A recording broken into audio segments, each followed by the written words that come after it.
and welcome to PalaceFanTV for our October review video here at the Victory Club in Norwood, part 2.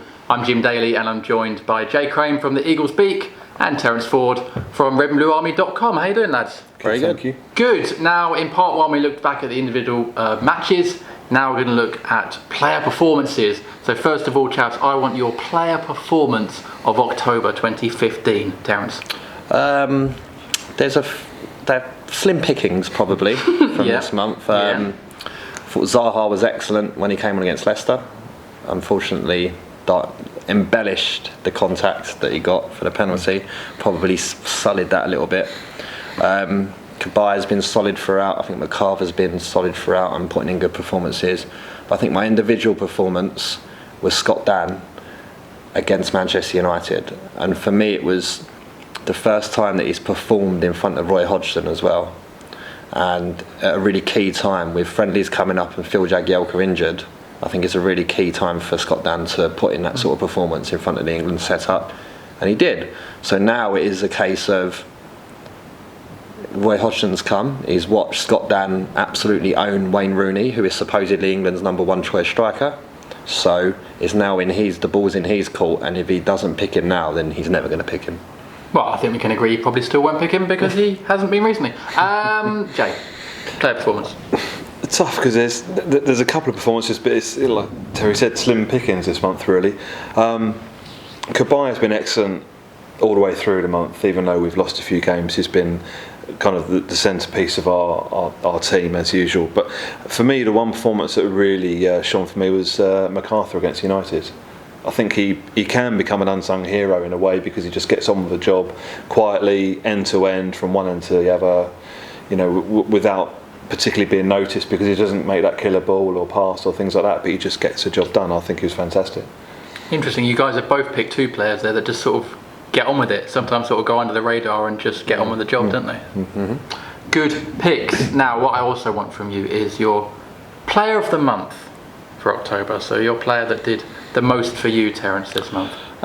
It's really easy to just go Yohan Cabaye, but I'm going to not give it to him on the grounds that he missed a sitter against United. So better luck next time, Yohan. Unlucky. I'm going to go with unlucky on that one. They sometimes go in, they sometimes don't. I'm going to go for James MacArthur. Just think he's quietly just got on with doing his bits, and he's like every time I look at his pass percentage stat for the season, I just cannot believe how high it is. He's like pushing 90%, and prior to that, he was a 75% kind of player. So I'm really, really impressed with that. And my old man even said to me the other day, he was like, he's slowly becoming, I think, one of the best players I've ever seen in a Palace shirt, just because he never puts a foot wrong. He does pretty much everything right, and we like that at Palace. We, the old school of us at least, we like a bit of someone who grafts a bit and just puts the effort in. There was a player as well in the 60s and 70s called David Payne, who's a midfielder, similar vein, and his nickname was Never Put a Foot Wrong. So then maybe that could be a nickname for MacArthur. MacArthur, of course, also created a human being this month as well, so congratulations to him and his wife. Your player of the month then, Jay? Cabaye is too easy, so I'm going to avoid that one just because it's too easy. He just impresses every time he plays. But for me, Scott Dann has been brilliant every time he's played. He's been solid at the back. He's kind of, even though we've lost a couple of games, he's held the back line together. Even though we've not had our first choice fullbacks playing, he's played alongside Hangeland, he's played alongside Delaney. Whoever he plays alongside, he just gets on with it, as you mentioned before with his players. Just continues to impress, and against United, like Terry said, he was excellent again. It's a Dan and MacArthur kind of month, isn't it? We're not swapping those two. So what we're going to do now is, similar to last month, we've got our player rankings, PalaceFanTV player rankings for October. Now, these were the rankings that we had at the end of September. I want to see, chaps, if at the end of October, these have changed much for you. So, would you still have Yohan Cabaye as our best player so far this season? Well, I think we've both left him out just to avoid the easy choice, but I think it's still abundantly clear that he's our best player. He's still got the most tackles, I believe, in the Premier League this season. I think he's dropped us third. Interceptions, I think he was leading at some point, wasn't he? Yeah. It was a very impressive all-round game, isn't it? Yeah, I think he's probably still there. I was reading an article the other day as well about him being supposedly stats-wise the 17th best player in the division as well. Wow. And bearing in mind that we're not really scoring that many goals and so on, it's an impressive position to be in. So. Good, and that wouldn't surprise me, that stat either. And he also got very lovely hair, which I think keeps him top of our league. Scott Dan, who was your player of the month, Jay, do we think he stays second, guys? Probably. I think the only thing he did wrong all month was he mistouched the ball in the first seconds against Man City and let De Bruyne in. Other than that, he hasn't put a foot wrong. So I'm very happy with Scott Dan in second. Yep. I'm imagining you guys are probably going to want James MacArthur to jump up from 5th to 3rd. Yeah. Judging by what you guys have been saying. Reading our minds, I think. Yeah, I would definitely say that. Well, Soiree has picked up a knock, so a critic, it's 12, 13 training ground injuries or non-match related injuries now this season. Yeah, it's a concern, isn't it? It is a concern, and we've put this new pitch in, and Glenn Murray was having a rant about it on Twitter a few weeks back, because they put the same pitch in at Bournemouth, and they're saying the pitches don't give way. So if the pitch doesn't give way, your leg gives way. And they've had now 3 ACLs at Bournemouth, so that's obviously something very close to Glenn Murray's heart. And with us, we're picking up different kinds of injuries, but reminds me of the time, do you remember under Daly?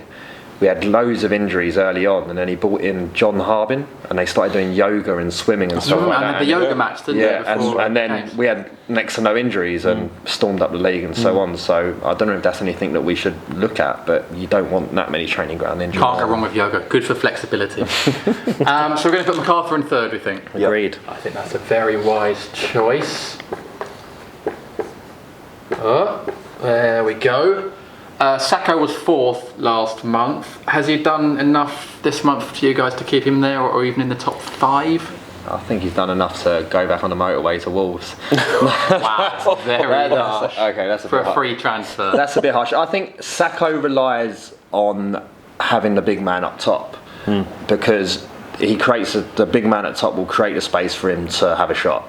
And it doesn't surprise me that he hasn't scored a goal since Wickham hasn't played a game, because he doesn't give him that space. He's not going to hug the touchlines like Zaha does.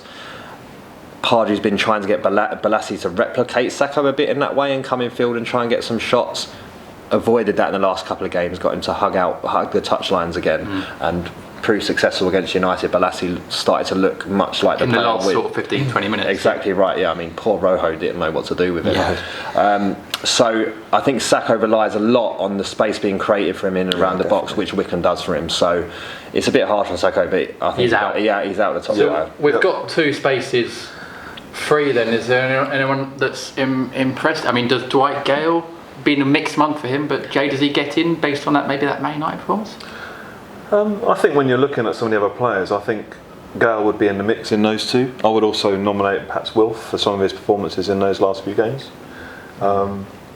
Just thinking, who else could? For me, I think Wilf probably goes into 4th. He's still in a time where we've struggled in an attacking wise. He's the only one who's really stood out for us. He was great in the West Brom game. I know technically that was covered off last month. The Leicester game, he could have come on and changed it and should have won a penalty. He looks great against United as well. So and he did actually play quite well against Man City. He did. One of the few positives for Palace up there. Let's put Zaha in at 4th then, which is good for him. And 5th spot, again we did say earlier, a bit of a slim picking this month, but anyone else crept in there? For me, I've as a bit of a wild card, because he's only played 90 minutes, but I thought Joel Ward's performance against Man United was excellent, for the reason that in the first half he didn't have much to do.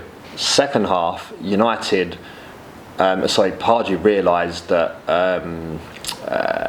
the winger's name, Martial, was getting at Kelly, and Kelly was a tackle away from a red card.